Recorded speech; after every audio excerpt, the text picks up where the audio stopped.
Bonjour, Jacques Chazelle. Bonjour Harry.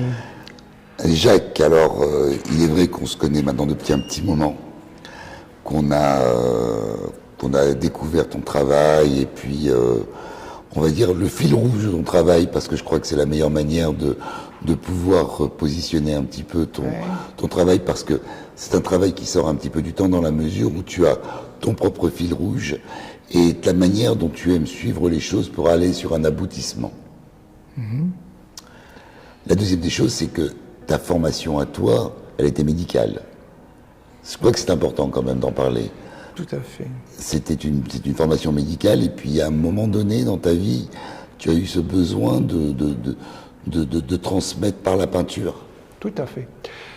Alors c'est une démarche qui remonte à très loin.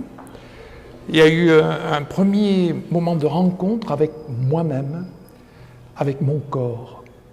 Et en fait, cette première rencontre, c'est une rencontre par rapport à des prises de risques. J'aimais les prises de risques et je devais assumer mes peurs. En gros, c'était une première rencontre avec moi-même. Et au fil du temps, les épreuves, les expériences de ce côté-là se sont bouclées pour aller vers une autre rencontre du corps, mais dans le corps en quête. Donc c'est la partie médicale qui est arrivée. Mais pendant tout ce trajet, j'ai toujours adoré dessiner. Et donc il y avait toujours une exploration par le biais de l'art. Ça a toujours existé chez moi. Et de fil en aiguille, les premières rencontres artistiques et expositions remontent à 3 décennies. Et ça a donné, au fil du temps, un fil rouge. Et ce fil rouge m'amène au point où on en est et où je partage avec toi cette exposition sur le fil rouge d'une rencontre inattendue. C'est-à-dire que je suis allé un peu plus loin dans la rencontre et je me suis permis de faire rencontrer 2 humanistes du XXe siècle parce que ils m'habitent depuis toujours.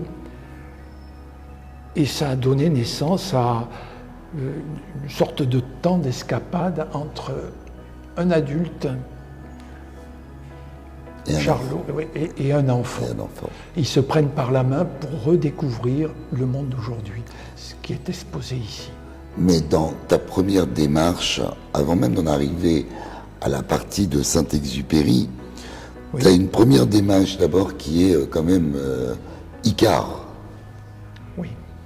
Icare qui s'est brûlé les ailes en s'approchant du soleil. Alors là, on a quand même un petit peu de mal. Bon, moi j'ai suivi un peu le tracé, mais d'arriver à Icare, à Saint-Exupéry, sachant que lui a traversé la Manche en avion, mais il s'est pas brûlé les ailes. Donc je voulais comprendre un petit peu ce rapprochement qui est certes tout intéressant. Oui, tout à fait, parce que j'ai un rapport à la mythologie qui est très fort. J'ai commencé par un travail sur le symbolisme au travers de la mythologie, des travaux de Paul Diel qui m'ont touché beaucoup et qui m'ont amené à faire mes premières créations de théâtre autour de le jour où Sisyphe rencontrera Prométhée. Un jour qui est très difficile à imaginer. Et donc, de fil en aiguille, j'ai creusé Pandore, par exemple. Pandore m'a intéressé. Tout ça renferme nos soubassements de personnalité. Et donc, Icare, pour moi, c'est Saint-Exupéry. Voilà, donc dans la démarche que j'ai, dans cette démarche psychologique où, effectivement, il s'est brûlé plusieurs fois les ailes, il s'est retrouvé dans le désert pour y faire naître le Petit Prince. Et il se retrouve. C'est vrai aussi. Donc on a bien trouvé encore une fois un fil rouge. Oui, voilà, c'est ça. On va continuer un petit peu dans ce fil rouge, parce que ce fil rouge va nous amener donc au ballon rouge. Ah oui. Le ballon rouge dont tu parlais, dont tu nous as parlé, Tout à fait. ce ballon rouge qui en fin de compte s'est envolé, a éclaté pour ne laisser qu'un fil rouge. Tout à fait, c'est ça. Là-dessus, j'ai absolument immortalisé le moment en disant maintenant je comprends mieux parce que le ballon rouge, je le comprenais, mais ça reste ton fil rouge. Voilà, c'est-à-dire en gros, ça revient à des études de René Girard sur le désir mimétique. Les enfants en bas âge, il y a deux versants. Il y a une ligne de crête qui va vers le meilleur ou vers le pire. Et le petit Pascal du ballon rouge d'Albert Lamouris n'arrivait pas à avoir son monde intérieur à l'intérieur de sa famille. Et il trouve ce ballon alors qu'il va à l'école. Et quand il trouve ce ballon, il y a quelque chose de très particulier qui se passe. Son monde intérieur est en train de se monter.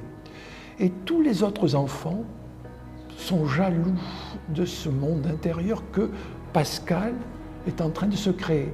Et ils en arrivent à le piéger. Ils se regroupent contre lui pour lui prendre le ballon. Et une fois qu'ils ont pris le ballon, ils ne savent pas quoi en faire.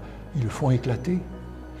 Et notre petit Pascal se retrouve qu'avec ce fil rouge. Ce fil rouge. Mais c'est là que c'est magnifique. Ça m'est resté ça m'habite depuis mon enfance parce que j'ai eu ce conte. Ce court-métrage que j'ai vu quand j'étais enfant m'a poursuivi jusqu'à maintenant et il renaît ici.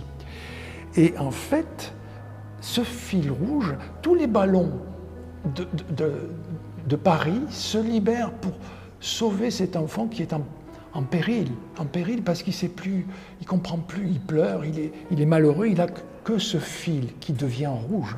C'est-à-dire que, en fait, il est en train de... Ce fil rouge, c'est sa conscience. Et donc cette conscience, il va la travailler toute sa vie dans un travail souterrain pour devenir ce qu'un être humain peut être. Peut-être. Voilà. Juste pour finir le tableau, si tu me permets. Oui. Donc en fin de compte, tu as ramené le Petit Prince de Saint-Exupéry, tu lui as donné d'autres questions, puisqu'il en avait déjà pas mal au départ. Oui. Toi, tu lui en as rajouté d'autres, et tu as orchestré tout ça pour qu'il se rencontre donc avec le deuxième grand humaniste, qui est Charlie Chaplin, et les deux vont avoir une vision du monde assez différente, sachant que ton aboutissement à toi, c'est qu'en fait, les deux essayent de trouver un sens pour se diriger dans la même voie et de façon...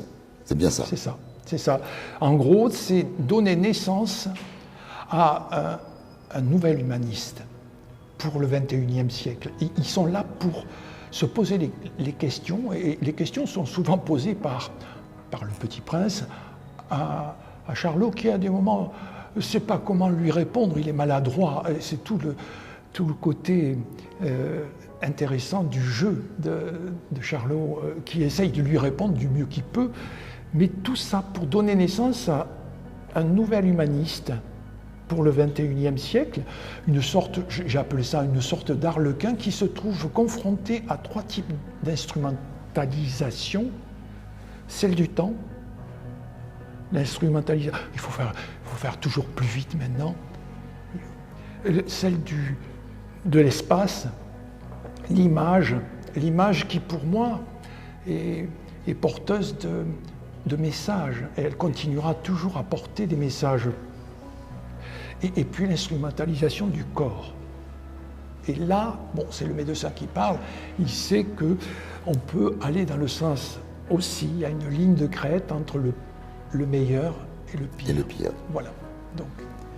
Bon, écoute Jacques, je crois qu'on a quand même fait un bon tour d'horizon. Juste en 3 secondes, là par contre je demande 3 secondes, tu as passé quand même par une période un peu théâtrale. Oui. Et je pense que ce serait intéressant, mais qu'en quelques secondes, tu nous dises un petit peu ce que tu as fait dans le monde du théâtre, parce que c'est quelque chose qui t'a également plu, etc. Alors, ce qui est très important pour moi, c'était de fouiller les personnalités, les personnages qui me touchaient et que j'avais envie de faire, d'incarner, de faire revivre. Et donc le théâtre, pour moi, c'est de l'art vivant, au même titre qu'une symphonie qu'on écoute qui se passe. C'est quelque chose qui nous donne un contact direct avec des personnages qui ne sont peut-être plus là, mais grâce... Tu les fais revivre par la parole, par les gens. On est bien d'accord. Merci beaucoup, Jacques. En tous les cas, c'est très intéressant. Et je te souhaite en tous les cas plein de réussite. Et continue, puisque je sais que tu es sur un nouveau projet. Donc, on en parlera plus tard. Je crois, oui. Mais je sais qu'on aura toujours un fil rouge. Merci beaucoup. Merci beaucoup, Jacques.